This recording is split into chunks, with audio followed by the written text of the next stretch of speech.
You want to tell them our thing? Sure. Yeah. I guess what I would tell myself when I was younger, perhaps in college, is make sure that your subject is a topic that a lot of people want to hear about, because we all have our unique obsessions and interests, and I think the best thing you can do is find something that a lot of people want to hear about and get passionate about it. Find your own entrance to that subject, because with documentary, topic is everything. And so, yeah, I would say go ahead, find a subject to change the world, but make sure it's something that's kind of hot right now, that maybe is really relevant to a lot of people's lives.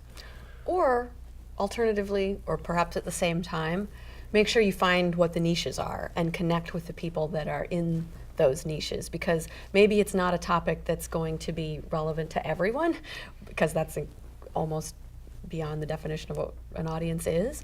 But make sure you figure out who it's going to reach and who you want it to reach, and be realistic about that, and think about that as you're making it. Make those connections beforehand, so that you can really make sure that it has a place to go and that you have a strategy for getting it there.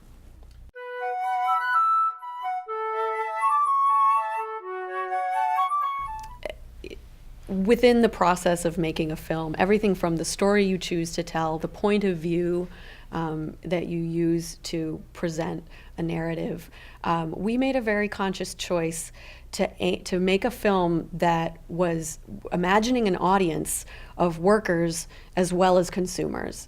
You find with a lot of social justice documentaries that you can just kind of tell that the imagined audience is kind of the general public, maybe consumers, maybe people who are not in the country or the situation of what is being represented.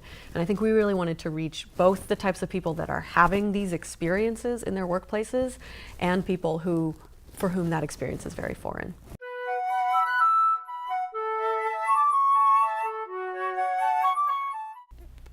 It has its challenges, but I think you see in documentary, more than almost any art form, pairs, either couples or friends, that are working together. It's a form that requires a lot of dedication and probably unpaid investment up front, and that's very difficult to do on your own. It can be done. We both did it separately before we did it together. Plenty of people do it alone. Yeah. But it's definitely helpful to have someone who's got your back, who can take on some of that labor. Yeah, I would say you absolutely need a partner. Do you have to co-direct with that partner?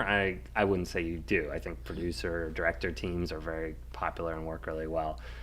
Co-directing is something we just decided for this project because we just both were kind of equally passionate about it. I mean, Rachel found the topic, so she gets first billing perhaps, but at the point that I was so invested in it, that I had put in so much of my time and energy, and I cared so much about how it came out, we decided that we were just going to team up and be co-directors.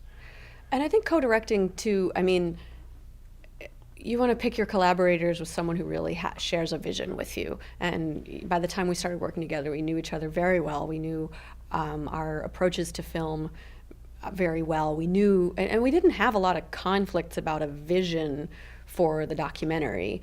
Obviously we argued about stuff, but that's, it's always tricky to figure out a division of labor, but collaboration is, I think, kind of the key to everything. It's really hard, and there's a reason why films have so many credits at the end.